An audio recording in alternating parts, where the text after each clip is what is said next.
God is good. Amen. God is good. All the time. Amen. All the time. I'm really excited. Because the Word of God always excites me. When we come in the morning and we see the scriptures that Pastor John has put up, they thrill me. They thrill me because the truth sets people free. Yeah. Amen. And we are free indeed.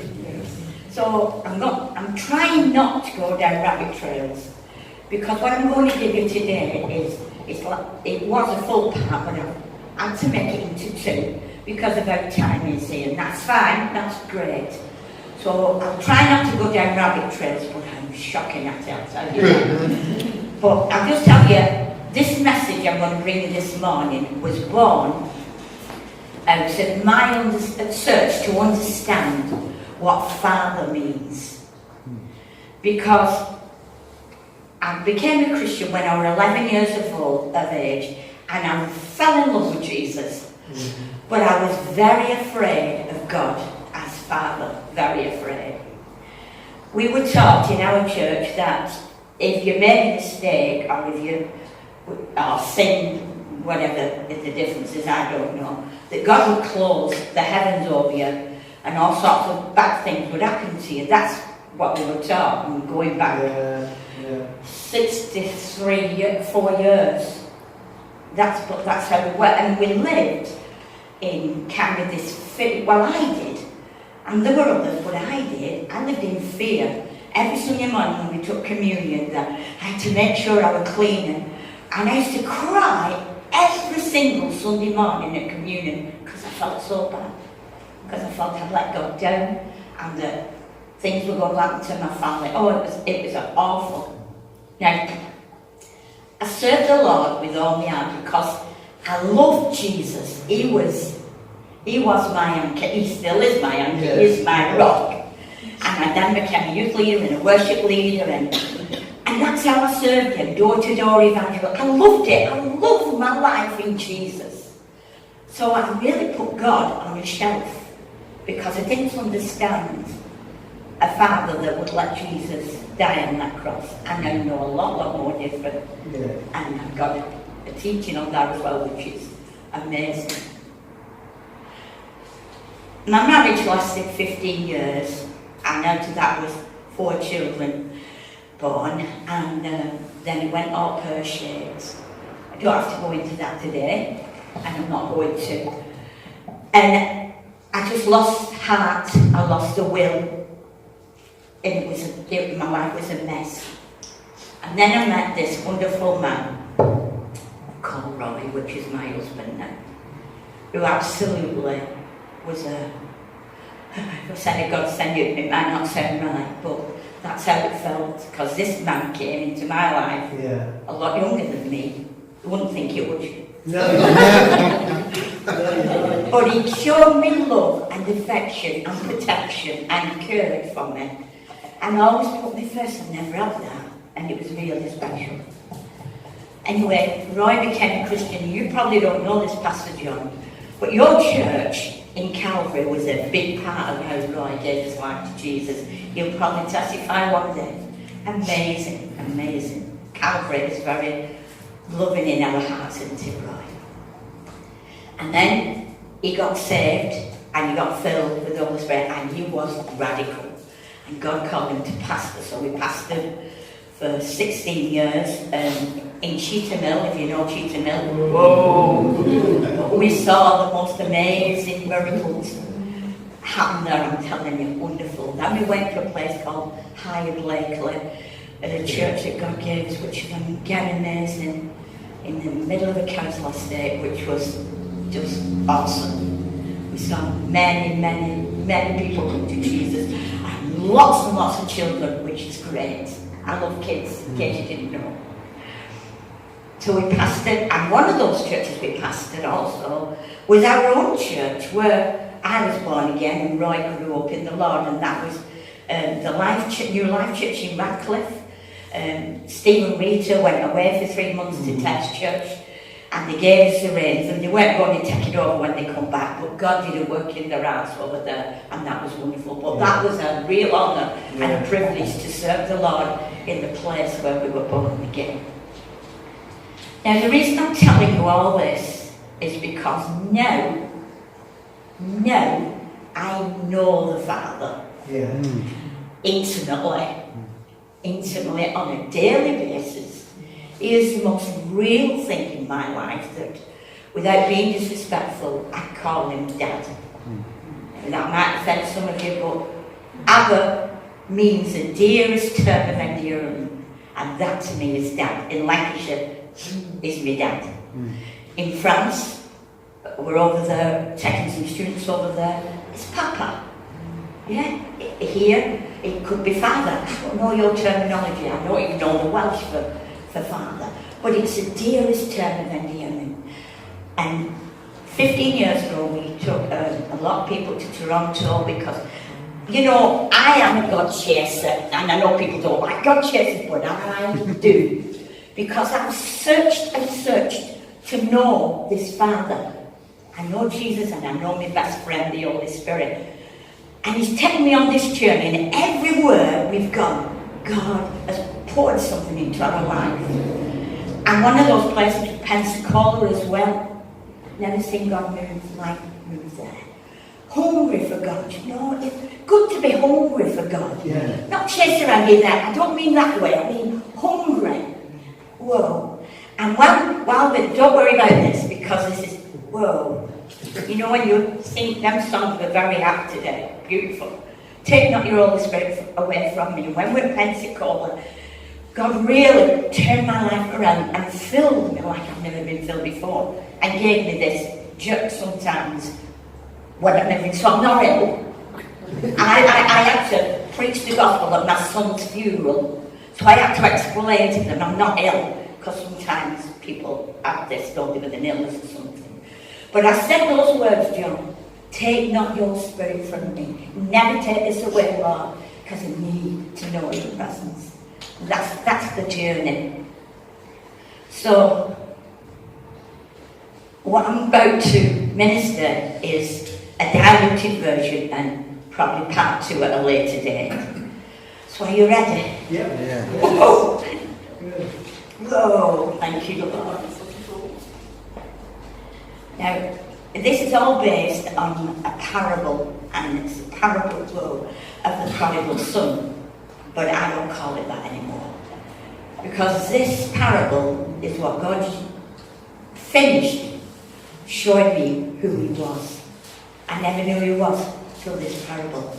So I just pray, Holy Spirit, now that you will unveil the eyes, Lord, of our hearts, and we'll drink in your precious word, which is you, Jesus, because you revealed the truth. You brought it all to us, and we're ever thankful. So thank you, Holy Spirit, for your precious work of enlightening and opening our eyes of our heart, Lord. So, have you ever met anyone who longed for rejection? Who liked being rejected? No. Never. No one likes rejection. Because it hurts. And it hurts in a way, more than anything else in this world, it hurts. Just imagine, a young girl, and she falls and she breaks her arm. And she's in a lot of pain. So they head her to hospital and they give her a shot, painkiller shot, and they put this plaster cast on. And after a few hours, it's feeling better, the pain's not half as bad. And after a few days, she goes back to school and she's somewhat of an hero because she's got this plaster cast on, and everybody wants to sign this plaster cast on. You see now, I remember my leg, you couldn't see plaster, but everyone wrote on it at school. So, and it was great. But just imagine this same girl getting off a bus from school, and the best friend has just been laughing at her over some silly stuff on the bus in front of other people from school. She gets off that bus and she's heartbroken. Heartbroken.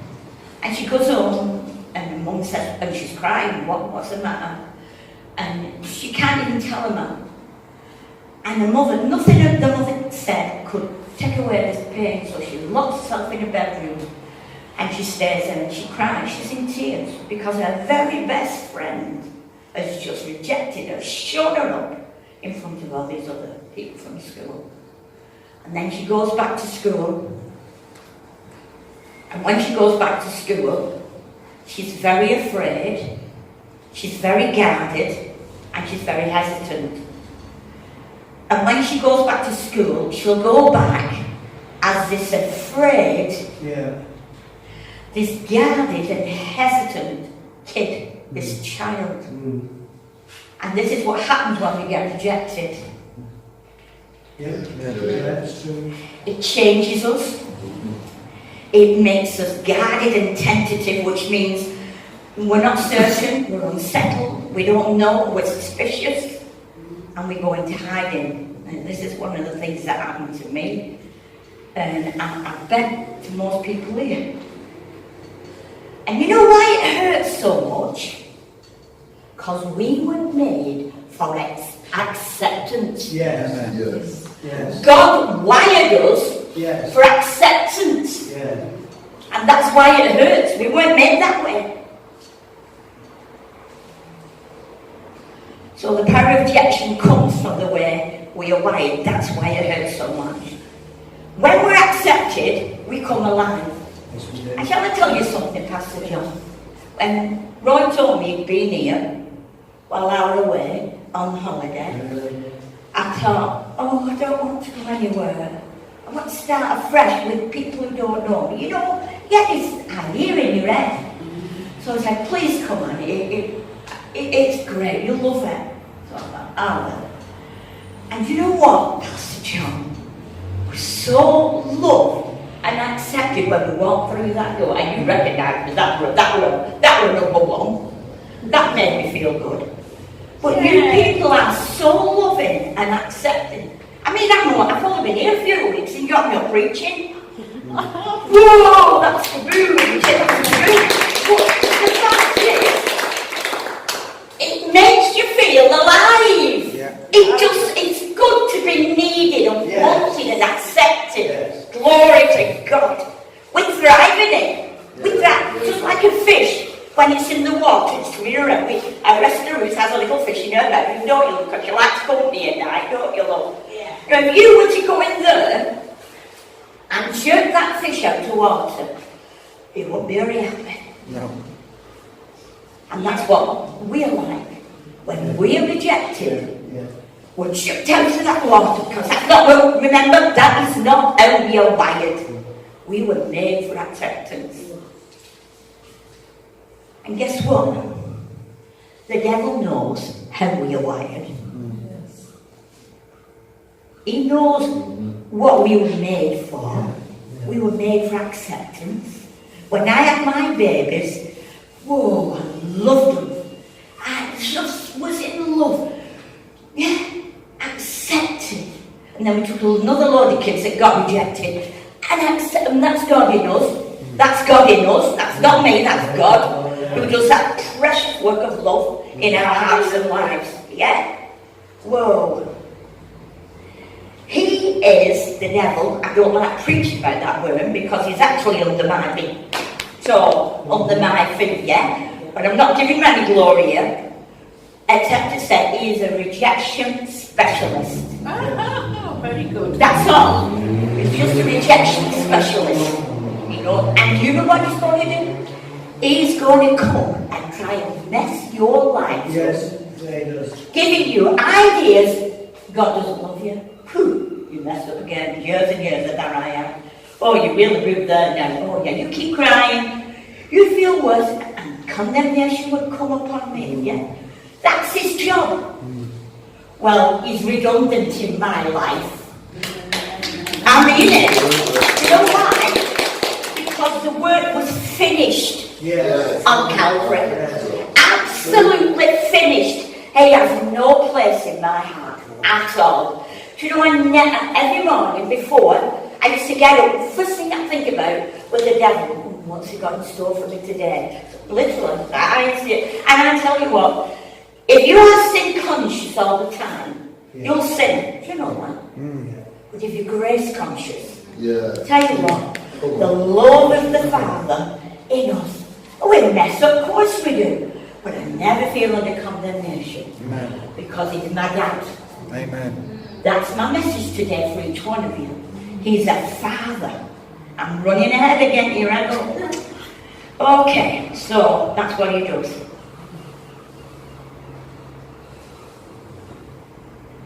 When we do venture out, as we've said, we wounded people. And that's not a recipe for fellowship and life, is it? In fact, when you feel rejected, you hide yourself away. I've seen people, family members in my home, because of rejection, I might as well say it. My daughter, Ruth, was a foster carer, and she fostered, she had 12 in her house at one time, not allowed 12 by the way, but the social workers had no work, so they just put me there, Ruth. And they were this one little baby boy, and she loved this baby boy, and he wasn't going back to his family. This little boy was up for adoption, so my daughter Ruth wanted to adopt him. I said, yeah, I'm sure we could sort that. Really, really, really believed that they would adopt this boy. And there was a couple who had no children, and they gave this couple this child, and my daughter Ruth hit the bottom, and she became an alcoholic. I mean, she was a Christian and loved the Lord. Best heart in a person I've ever seen, you know, of giving and loving. And over the period of 6 years, she just went down and down, because she kept nursing this hurt. She didn't let it go, she just nursed it. Felt rejected by social service after all the work she'd done, and believe me, she adopted 2 other kids as well. You know, it was tough, and she died. She died in my arms while I was singing Blessed is the Name of the Lord. Yeah. Glory to God. Glory to God. Rejection is evil. It's absolutely evil. And I'm here this morning to tell you, I shouldn't say tell, sorry, I do get carried away, to show you that God is a Father. Yes, He is a Father who loves, Pastor John's always saying this, unconditionally. Yes, right. He loves us just where we are. Now, of course, Jesus knows all about the power of acceptance. He's been in the presence of his Father. He's enjoyed all the loves and all the hugs and all the lovely warm embraces. And he knows what acceptance is. So when he comes to earth, I tell you what, he's a bit shocked when he starts sitting among the religious people who starts making, you know, what do you call them, heavy burdens for people's backs. And here's this Jesus partying with sinners, swindlers, thieves, gays, addicts. They just cannot take this, and this is not wrong, this is wrong. This is absolutely wrong. They haven't got any chance. Glory to God. They were tarring his Father. They were rubbishing his Father by pushing these down in him. You are not from God. You cannot be from God. They haven't got a snowball's chance in a hot tub. Are coming to know or going to heaven or wherever you know, religion kills. We know the story, but the Spirit gives life. Glory to God. Hallelujah. Whoa. And whatever we go through, I'm telling you, whatever you're going through, you keep your eyes on Jesus. You trust in him. Trust in him. But no matter what happens, I'm serious about this. No matter if it looks like all hell has broken loose, it hasn't. Because I tell you what, he's taken the keys of that place. He's led captivity captive into him. He has no power but what you and I give him. Amen. Pack him in. Stop giving him power. Because he's finished it on the cross. He's finished it on the cross. The work is done. Just the mindset that we have that maybe needs changing. Yeah. Hallelujah. Jesus paints a picture, and I love this picture because I saw it so clearly. He paints a picture of God, the Father, standing on the balcony of heaven, Yes. looking for this young lad of his, this son, to come back. Yeah. Oh, and it doesn't sound like, oh, he's on his way back. I bet he spent all his money. I bet he's wasted on them prostitutes and drugs and stuff. No, doesn't even think of that. He runs towards him. He picks up the skirt of his gown and he runs towards him and he hugs him and he kisses him. And I can't go into the second part because that's further on, because that is beautiful. I love that. So you're having that today. You're having this, just a little taster. But he runs to him and he hugs him. And his son's trying to say, Dad, and he's not listening. He's saying, go and kill the fattest, biggest heifer you can find. We're having a banquet. Now listen, folks. God is Father. Amen. Maybe not many of us have had good fathers. You know, listen to Michael's story of his life a few weeks ago about being brought up in care and stuff. Not many of us have. If you have, you are so blessed. But if you've got the best father ever, he doesn't come anywhere near Father God. Amen. You know why? For God so loved the world that he gave his only son. Whoever believes in him shall be saved. That's a father. That's a father. Yeah, and all those, absolutely, Pastor John, all those words, if you look in the New Testament, I forget how many, over 100 times, Jesus calls him Father. Yes. See, for me, God was like a billion miles away. I couldn't get near to him because I was so unholy. So I thought, till I learned through Jesus, the Word, hallelujah for the Word, that I am clean. Amen. He has washed me by his precious blood. Yes. And you know what he came to? He came to show them, Jesus did, that guess what? I want to let you know my Father. I want to show you the Father, what he's really like. What he's really like. Because loving you so much, and Jesus, you know, Jesus willingly, and it wasn't easy for him, died on that cross to make a way back, not to God, John, but to the Father. Yes. We're adopted. I've got adopted kids, and they've had the best life ever and the best dad on this earth. Yeah, he adopted us back into it. He took us from that creep and brought us back into his fellowship with a Father. So guess what? He's not there with a big whipping stick. That's right. No. He's there with love that Jesus made possible by his obedience and taking all our sins. So, where's your Bible? Let me just borrow this with you. Mine is on my laptop thingy with you. Glory to Jesus. So, you know I've lost my point. Let me go back. So, he could father us through the Word. Are you getting that? Not that he's there with a big stick. Get over it, That's right. He fathered us through this. Thank you, John. Let me give you a little personal story. We adopted a load of children. 3 were brothers, and that little turnip back there. And we adopted my grandson. My son was a drug addict, and his wife was a drug addict. No, his girlfriend was a drug addict. And they wouldn't let the mother have the child because she were a mess, God bless her. And Daniel went to court, he went to assessment, he didn't pass the assessment. And he cried to me, Mum, please adopt my son. Well, I didn't think I could cope. And just shortly after we fostered our Millie, and then 2 little boys, and I thought, if I can do this, I can do it for my grandson, of course. So we adopted Adam. Beautiful lad, just like it, biggest heart ever. But he had a problem, right from being young. We used to call him the magpie.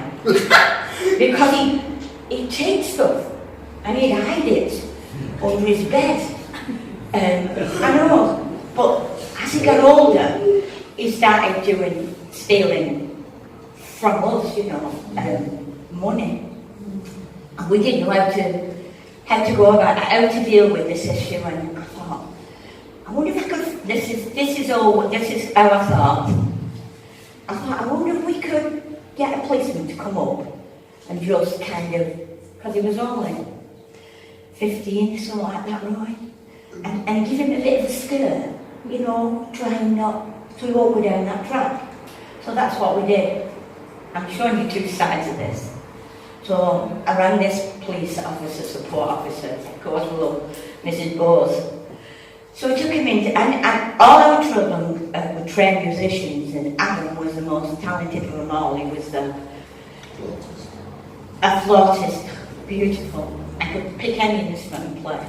So this policeman took him in the back, gave him all the gen on it, and gave him this lovely talk about, you don't want to throw your life away. Because if he's going to start stealing in a house, he might go out and then, have this bad record and stuff. So Adam listened, and Adam went to his bedroom, and the policeman said, if it happens again, just give me his personal number, just get me. I'll get what I call the Black Mariah, and I'll come speeding up and I'll throw him in the back. I thought, oh my goodness. Anyway, I thought, it sounded good at the time, but oh my God, that was not. Anyway, it was about 12 months after, and he stole some more money, £40 out of this box I had, this like petty cash box. And we didn't know what to do, so we said, Lord, we don't want to go down that track. We want grace, we need you to show us what to do. So when he came in, he knew we knew, he knows. He came in from school, and Dad says to him, right, Adam, go get a shower, we're going out. And Adam said, where are we going? Where are we going? He said, just get ready, we're going out. So he gets him in the car, and he's going through the traffic, just about to go through the traffic lights, East Lancs Road. And he said, you're taking me to the police station, aren't you? He said, Adam, just watch. And he took him bowling and for a meal, and Adam was in tears because he expected the police thing. He expected all that again, but we showed him grace. That's the difference between religion and God. Father. You don't beat your son when he's down. You encourage him. And that's what the word, you encourage him with what Jesus says this about the dad, or that is, people call it a rule book, but it's a life book. I've buried 2 children. There's lots of things happening, man. I'm sure there's things in yours. Sickness, breast cancer, needing a new bowel, but he is a dad. And he loves us, and I'll do anything for my children, anything. And I've got 2 that are really going off the rails at the moment, and I have to give them to the Lord and trust the Lord with them, because I can, because he's a dad. And he understands how we are. He understands. Oh, hallelujah. Whoa. So when you mess up, and we will, and when life throws stinking stuff at us, which it does, trust in the Lord. Amen. With all your heart. Don't lean on your own understanding. Don't try and sort it out yourself, Christine. Trust in the Lord. Amen. Trust that your dad has your best interest at heart. Amen. I know you have children, John, and I know you do the best by your children, and sometimes we don't always get it right. Sometimes we miss them out. But we will never, ever stop loving our children, whatever. Because that's who's God made us. He's made us for acceptance. Amen. He's made us to accept and love on others, no matter how they are, no matter what personality they are. Now they're different from yours, it don't matter. God made us all. I was reading it the other day. I love this. I was reading this and I can't remember the book because I've got notes on a few things. But I think it was Galatians, and he says, you are all unique. All individual. All unique. So when we might see someone who we think, oh, not like him, no. Just remember that person is unique. Just remember you don't know where that person is. Right. You don't know what's happening in their lives. And love them. Yeah. May the love of the Father was shed abroad in our hearts by the Holy Spirit. The love of God was shed abroad. Whoa! We're made in His image. Yes. We are made in His image. This is how He made us. Wonderful, isn't it? Ain't it wonderful? Yeah. To know we got a dad who is a genuine, unconditional, loving Father. Yeah. So honestly, please don't get down on yourselves. If you miss the mark, because your dad's I'll pick my lads up. I've got one now who thinks he's a kid. You know? And that was a shock. That was a real shock. But you know what the Bible tells me to do? Jesus tells me, my dad tells me to do. Love them. Yeah. Love them. Love them through it. Yeah. Whatever. Yeah. Love, love, love. Unconditional love. And I've got over my time now. I'm just going to finish here with this. And we're going to read the prodigal son, but we'll do that another time. Religious thinking people think that God is a bookkeeper. And what's that thing? He's keeping a list. Check it twice. Check it twice. You want to find out if you're naughty or nice. Well, he isn't, John, is he? He's not. He is not. The religious people, they're not qualified. You know, when that Darren came the other week, you know, the man, one of me came again, and I went out to him, and I won't tell you the name of the church. He said, they said that they didn't want me. They didn't say they didn't want me there, but I could see rejection. But it don't matter. But go to Christ the Rock Church, and I thought, yes. It doesn't matter, John, who they are, what they are, how dirty, smelly, stinky they are. I tell you what, Jesus would be first through that door, he'd sit down and hug them and kiss them, sticking to wine, whatever. It don't matter. That's because, you know, they said a book in short. You seen me, you seen the Father. Yeah. He did everything. The Father, so much hanging on the cross. Yeah? That's the Father so thought. Yeah. He's not a God a million miles away. We have the fullness of Christ here. I am a carrier of Father, Son, and Holy Spirit. And everything I need is here. Yeah? And every problem we have, because you grow on this journey, you know, we've been through some stuff like, and you learn things. What they say to the weak? Shine. Iron Shatters, yeah. And the pearl irritation makes us who we are. Yeah. It makes us who we are. But if you don't go away with nothing else this morning, remember, you've got a Father who is perfect, who loves you unconditionally, and he's there. Oh, you upset, Dad? This is a bit of a mess here, isn't it? And we're like, let's do it this way. And he gives you his wisdom. He's wonderful, isn't he? Yes. Father, we thank you because by the life, Lord, you've changed our lives. You've given us hope where we had none. You've given us acceptance where we were totally rejected. And I'm still by the religious system. But by you, Lord, we are accepted. And it doesn't matter. It doesn't matter because you're our Father. You're our Papa. You're our Dad. You're just perfect. And what can we say, Lord? So I just pray, Father, And thank you for being who you are. Yes. Thank you for loving us. Amen. Amen.